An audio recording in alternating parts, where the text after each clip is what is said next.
रविंद्र सिंह भाटी ने चुनाव लड़ने का फैसला कर लिया है। जी हां, उन्होंने एक ट्वीट करके बताया है कि वो सोमवार को अपना नामांकन दाखिल करेंगे।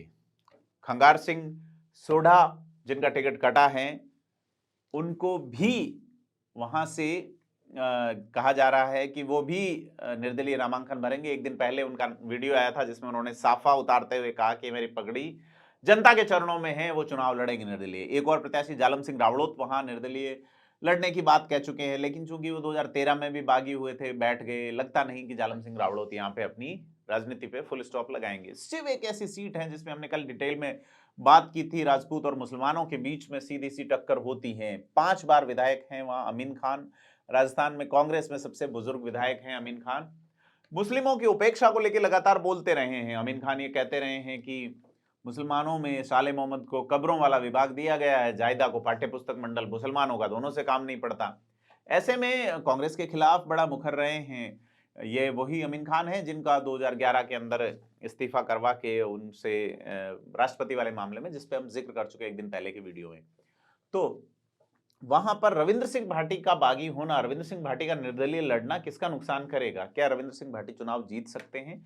समीकरण क्या कहते हैं? यूथ वोटर और तमाम चीजें यहां देखने को आएगी। बीजेपी ने स्वरूप सिंह खारा को टिकट दिया है।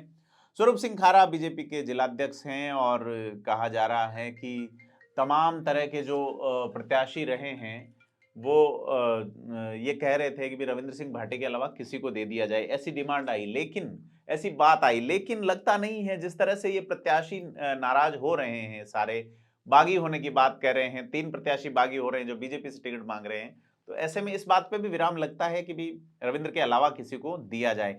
कैलाश चौधरी का सबसे बड़ा नाम आ रहा है कि इस टिकट को कटवाने में कैलाश चौधरी की बड़ी भूमिका रही है, क्योंकि कैलाश चौधरी युवा है।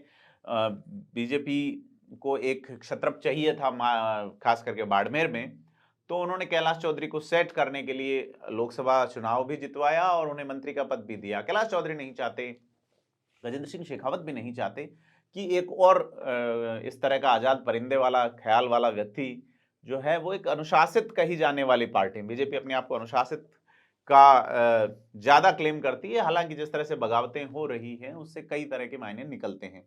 लेकिन अगर शिव में एक चीज तो ये तय है कि शिव से अगर अमीन खान के सामने जो भी चुनाव लड़ा और अगर वो जीता तो उसके बाद में उनकी राजनीति सेट नहीं हो पाई। उदाहरण देखें तो पिछले 5 विधायक, जिनमें जालम सिंह रावड़ोत रहे हैं, जिसमें मानवेंद्र सिंह रहे हैं, जिसमें पिछली बार चुनाव लड़ने वाले खंगार सिंह रहे हैं, अमीन खान के सामने एक बार ही चुनाव लड़ते हैं और उसके बाद नजर नहीं आते। लगातार यह शिव का एक माहौल रहा, चूंकि अमीन खान अब उम्रदराज हो चुके हैं और मुसलमानों में वहां 2 तरह के मुसलमान हैं।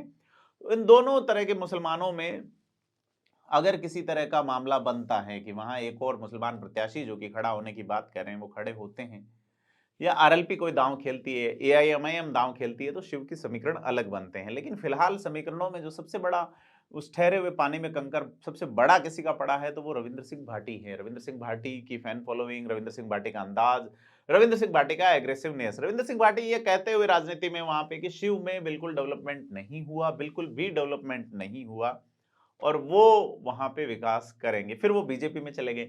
समझ नहीं आता कि एक बार वहां बीजेपी रहती है, एक बार कांग्रेस, तो बिल्कुल भी डेवलपमेंट नहीं हुआ तो वो बीजेपी के विधायकों पर भी आरोप ही लगा रहे हैं। ऐसे में विकास नहीं होने के पीछे बीजेपी भी जिम्मेदार है उतनी ही। ऐसे में उस पार्टी में जाके वो उस क्षेत्र के लिए कितना न्याय कर पाते, कितना अपना ला पाते, ये देखने वाली बात होती। लेकिन अब चूंकि रविंद्र सिंह भाटी बागी हो रहे हैं, निर्दलीय फार्म भर रहे हैं, क्या रहेगा माहौल, इस पे हम नजर बनाए रखेंगे। लेकिन फिलहाल ये तय है कि भाटी बागी होकर चुनाव लड़ेंगे। दूसरे प्रत्याशी जो अलग अलग बागी हो रहे हैं या साथ मिलकर स्वरूप सिंह के खिलाफ स्वरूप बिगाड़ने की कोशिश करेंगे, तमाम चीजें देखने वाली रहेगी। आप नजर बनाए रखें, थिंक 360 के साथ जुड़े रहें, सब्सक्राइब करें चैनल को और वीडियो को लाइक शेयर जरूर करें। धन्यवाद।